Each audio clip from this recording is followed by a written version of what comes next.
Good morning students. आज हम एक नया लेक्चर जिसका टाइटल है इंटरप्रेन्योरशिप, जिसे कहते हैं उद्यमिता।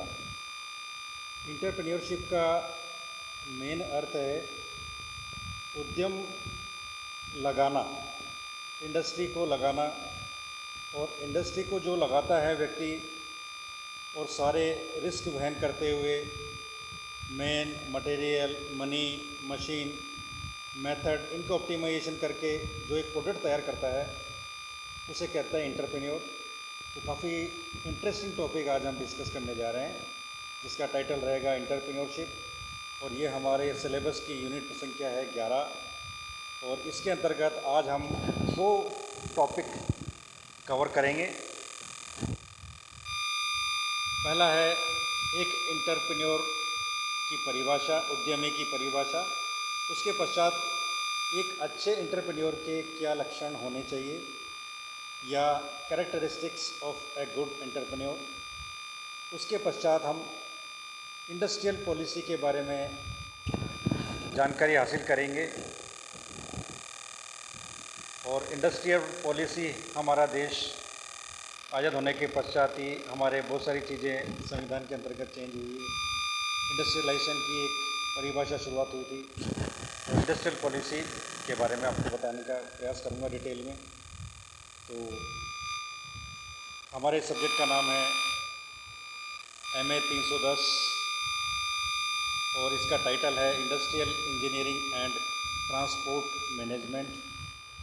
और मेरा नाम है Harish Dhawan, lecturer mechanical engineering, राजकीय पॉलिटेक्निक महाविद्यालय अजमेर। और शुरू करते हैं आज का लेक्चर, जिसका टाइटल है इंटरप्रेन्योरशिप, या हिंदी में कहें तो उद्यमिता। और उद्यमिता का विकास किसी भी देश के लिए विकसित होने के लिए उद्योगों की स्थापना एक महत्वपूर्ण स्टेप है। यदि कोई कंट्री को डेवलप्ड माना जाता है तो उसकी एक कॉमन जो चीज़ होती है, एक कॉमन पिलर होता है, वो होता है उसमें इंडस्ट्रियलाइजेशन कितना है, कितने उद्योग वहाँ पर कार्यरत हैं, उद्योगों की क्या स्थिति है, और उसकी देश की अर्थव्यवस्था इन उद्योगों पे काफ़ी ज़्यादा टिकी हुई है। जितने ज़्यादा उद्योग हम लगाएंगे उतनी ही टैक्स के रूप में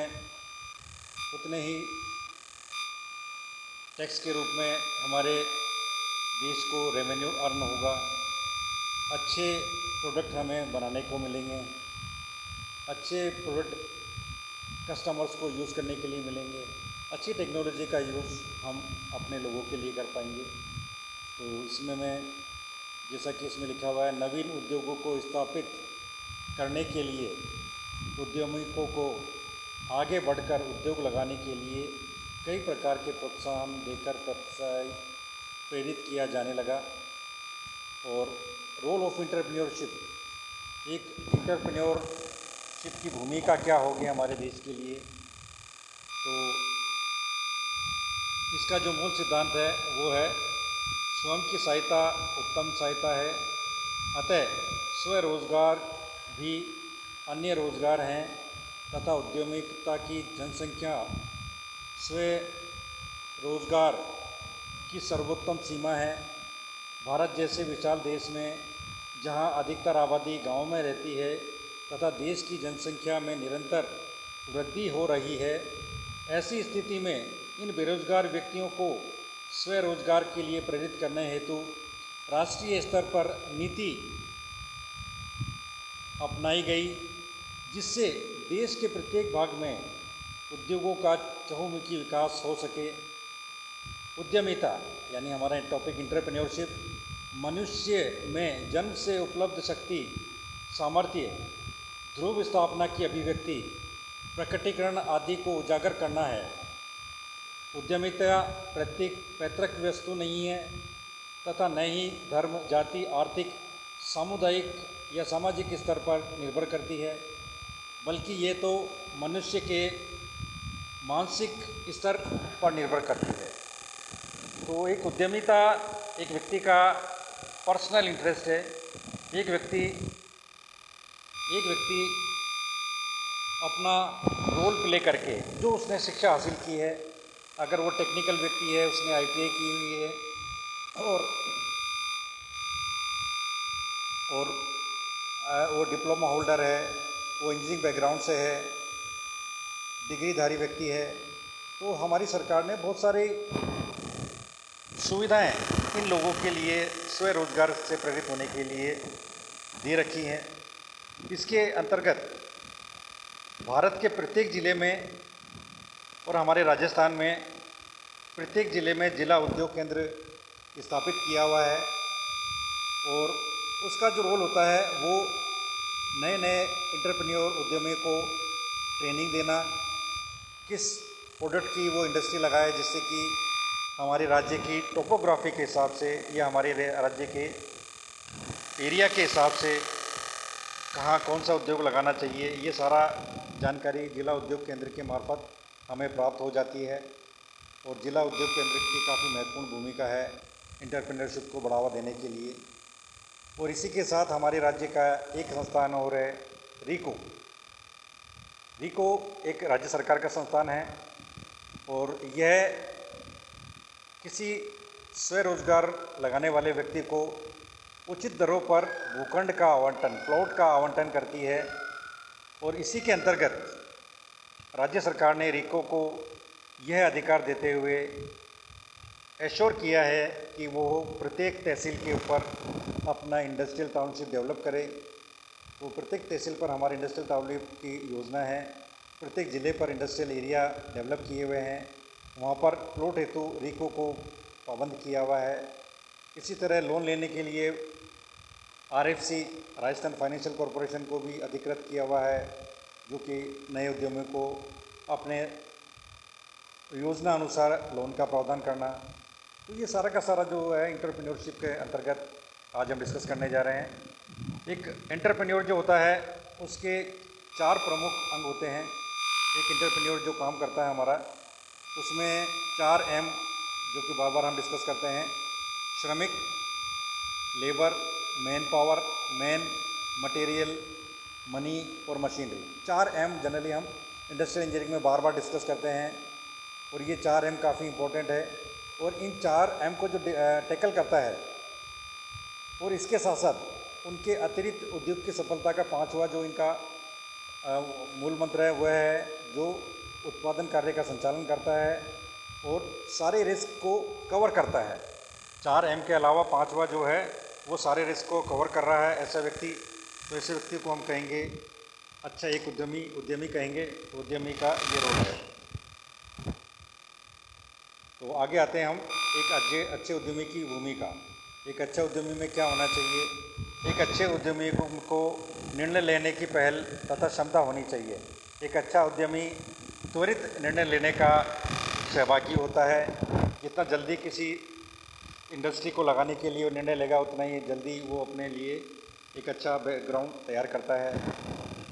उसकी अग्रदृष्टि होनी चाहिए। एक अच्छे उद्यमी में अग्रदृष्टि होनी चाहिए और समय का भान होना चाहिए। बहुत जल्दी त्वरित तरीके से अग्रदृष्टि, बहुत पहले ही किसी का अनुमान लगा लेना, सही सोच शक्ति ये एक अच्छे उद्यमी में होनी चाहिए। सहयोग की भावना, दूसरों को सहयोग करना, पूरी टीम को सहयोग करना, अपने सबॉर्डिनेट को सहयोग करना, ये भावना अगर एक अच्छे उद्यमी में होगी तो अच्छा उद्यमी में अपने इंडस्ट्री के लिए ज़्यादा योगदान कर पाएगा। सजगता, अलर्टनेस, उद्यमियों को हमेशा बाजार से बराबर संपर्क बनाए रखना चाहिए ताकि अपने वर्तमान मांग के अतिरिक्त नई मांग भी पैदा कर सके।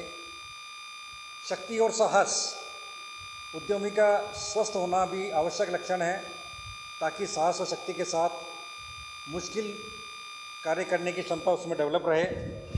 और इसी के साथ व्यावसायिक नैतिकता या ईमानदारी और इसी के साथ व्यक्तिगत गुण, इनके अतिरिक्त उद्यमी में उच्च बुद्धिमत्ता, मानवीय स्वभाव का ज्ञान, आत्मविश्वास, अच्छा व्यक्तित्व, ये सारी जो प्रॉपर्टीज़ हैं एक व्यक्ति में, जैसा कि हमने लीडरशिप क्वालिटी में पहले डिस्कस किया था, कहीं ना कहीं कॉमन है, जो कि एक उद्यमी में भी होनी चाहिए। एक अच्छे लीडर को, एक अच्छे मैनेजर को कैसे अपने क्वालिटीज़ को, इंटरनल क्वालिटीज़ को इम्प्रूव करना चाहिए, जिससे कि वो एक अच्छा लीडर बन सके, एक अच्छा मैनेजर बन सके, एक अच्छा उद्यमी बन सके। तो ये सारी प्रॉपर्टीज़ करीब करीब कॉमन है और ये हमें इंटरनली इम्प्रूव करने की ज़रूरत है। तो ये अच्छे उद्यमी की प्रॉपर्टी है, जिसको आप एक बार विचार करके और बहुत इजीली इसको समझ पाएंगे। आगे है हमारी इंडस्ट्रियल पॉलिसी। तो इंडस्ट्रियल पॉलिसी का जो हमारा जो ध्येय था वो था औद्योगिक नीति से आशय उद्योगों के संबंध में अपनाई गई नीति से है, जो औद्योगिक विकास के लिए सरकार द्वारा बनाई जाती है। वे सरकारी घोषणाएं जो उद्योगों की स्थापना, उनका संचालन तथा नियंत्रण से संबंध रखती हैं, औद्योगिक नीति कहलाती है। तो इंडस्ट्रियल पॉलिसी का मेन शाब्दिक अर्थ है सरकार द्वारा बनाई गई ऐसी योजना जो किसी इंडस्ट्रियल डेवलपमेंट की स्थापना से रिलेटेड हो, उसको कैसे चलाएंगे, उसका कैसे कंट्रोल करेंगे, कैसे नियंत्रण करेंगे। ये सारी जो नीतियाँ एक प्रेस्क्राइब फॉर्मेट में या सरकार द्वारा घोषित घोषणाओं में विदित होती हैं, वो कहलाती है इंडस्ट्रियल पॉलिसी। अब इंडस्ट्रियल पॉलिसी के प्रमुख उद्देश्य क्या हैं? तीव्र औद्योगिकरण द्वारा आर्थिक विकास की गति को बढ़ाना। प्रत्येक राज्य का यह प्रयास रहता है कि वो अपने राज्य में ज़्यादा से ज़्यादा इंडस्ट्रीज़ लगाएं, ज़्यादा से ज़्यादा इंडस्ट्रियल डेवलपमेंट को बढ़ावा दें। तो ये इसका ध्येय रहता है। औद्योगिक क्षेत्र में अनिश्चितता के वातावरण में समाप्त करना, लघु एवं कुटीर उद्योगों को प्रोत्साहन देना, सार्वजनिक तथा निजी क्षेत्र में समन्वय स्थापित करना, ऐसे समाज का निर्माण करना जिसमें सभी लोगों को समान अवसर प्राप्त हो सके, विदेशी पूंजी पर नियंत्रण रखना। ये हमारी इंडस्ट्रियल पॉलिसी के उद्देश्य होते हैं। इसके पश्चात हमारी जो इंडस्ट्रियल पॉलिसी जो आई थी, हमारे देश आज़ाद होने के पश्चात ही शुरुआत हो गई थी। 1948 में इंडस्ट्रियल पॉलिसी पहली पॉलिसी आई थी, सरकार ने इसको घोषणा की थी। उसके पश्चात 56 में इसका अमेंडमेंट हुआ, फिर 77 में इसका अमेंडमेंट हुआ है। इसके पश्चात industrial policy year by year सरकार और राज्य सरकारें डेवलप करती गई, चेंज करती गई। 1980 में नई इंडस्ट्रियल पॉलिसी आई थी, फिर 91 में इंडस्ट्रियल पॉलिसी आई थी।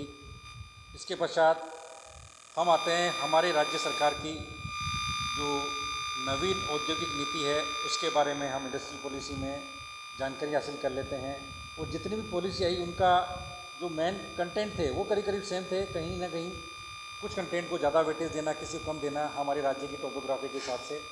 तो यहाँ पर जो राज्य सरकार ने हमारी जो नई इंडस्ट्रियल पॉलिसी 1994 में घोषणा की गई थी, उसके जो मेन बिंदु है मैं आपको अपनी जानकारी में बता देता हूँ। इंडस्ट्रियल पॉलिसी के अंदर सबसे पहले निजी क्षेत्र को बढ़ावा देना। इस पॉलिसी में ये था कि निजी क्षेत्र को, प्राइवेटाइजेशन को बढ़ावा देना, ज़्यादा से ज़्यादा इंडस्ट्रीज लगाना, समयबद्ध स्वीकृतियाँ,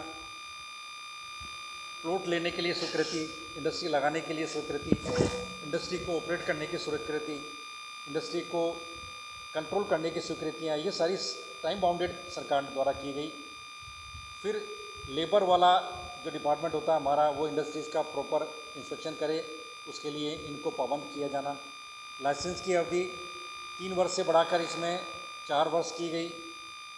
कुछ उद्योगों को विकास पर विशेष बल दिया गया, जैसे फूड प्रोसेसिंग, खनिज आधारित उद्योग, पर्यटन उद्योग, ये हमारे राज्य के लिए काफ़ी इम्पोर्टेंट है। कृषि आधारित उद्योग, सिरेमिक उद्योग, चर्म उद्योग, ये सारे के सारे उद्योग हमारे राज्य के लिए इम्पोर्टेंट थे। तो इनको ज़्यादा से ज़्यादा बढ़ावा देना कि इनकी इंडस्ट्रीज लगाई जाए। जिला उद्योग केंद्र को इनके बारे में पाबंद करना कि वो इनके बारे में नए उद्यमियों को वो ट्रेनिंग दे, जिससे कि उनका जो शुरुआती ज्ञान इनको हो सके। इसके बाद चर्म उद्योग और ऊन उद्योग को भी बढ़ावा देना, खनिज उद्योग को बढ़ावा देना, कृषि आधारित उद्योग को बढ़ावा देना। पर्यटन, हमारा जो राजस्थान है वो वैसे पर्यटन की दृष्टि से काफ़ी महत्वपूर्ण है, तो पर्यटन को बढ़ाने के लिए भी सरकार ने इसमें योजनाएं निहित की हैं। निर्यात को ज़्यादा से ज़्यादा बढ़ावा देना। शोध और संधान, इसके लिए ISO 9000 को अप्लाई करते हुए राज्य सरकार ने शोध और संधान को बढ़ावा दिया था। इसके बाद औद्योगिक स्थापना के लिए राज्य सरकार ने पाबंद किया था। तो ऐसा करके ये इंडस्ट्रियल पॉलिसीज़ थी जिसमें मेन कंटेंट मैंने आपको बताया और आपको इंडस्ट्रियल पॉलिसी के इस अंतर्गत आपको इंडस्ट्रियल पॉलिसी क्या होती है जानकारी हासिल करनी है और इंडस्ट्रियल पॉलिसी के ब्रीफ में क्या क्या डेवलपमेंट क्या मेन पॉइंट है उनके बारे में जो मैंने बताए हैं उन्हीं को आपको ध्यान से पढ़ना है। पिछले मैंने लेक्चर में ट्यूटोरियल नंबर 2 जो हमारा वेजेज एंड इंसेंटिव्स था उसका ट्यूट दे दिया था और उस ट्यूट के क्वेश्चन एक बार मैं वापस बता देता हूँ। मजदूरी भुगतान की विभिन्न विधियों का वर्णन करो। तो वेज पेमेंट के जो मेथड्स थे उनको डिस्क्राइब करना था, पहला क्वेश्चन ये था। दूसरा था वेज इंसेंटिव जो योजनाएं थी उनका डिस्क्राइब करना है आपको। वेज और इंसेंटिव और बोनस में क्या अंतर है इसको ब्रीफ में आपको बताना है। एक सुपरवाइज़र किस प्रकार उद्योगपति की सहायता करता है और सुपरवाइज़र की मजदूरी को प्रोत्साहन किस तरह किया जा सकता है। तो इस सुपरवाइज़र के जो इंसेंटिव्स है उसको आपको डिस्क्राइब करना है इसमें। तो ये ट्यूट आपको पिछले लेक्चर में मैंने बताया था और इसको आप अपनी प्रैक्टिकल फाइल में कंप्लीट करें। Thank you. तो आज हमने एंटरप्रेन्योरशिप के अंतर्गत एंटरप्रेन्योरशिप और इंडस्ट्रियल पॉलिसी के बारे में डिस्कस किया था। Thank you.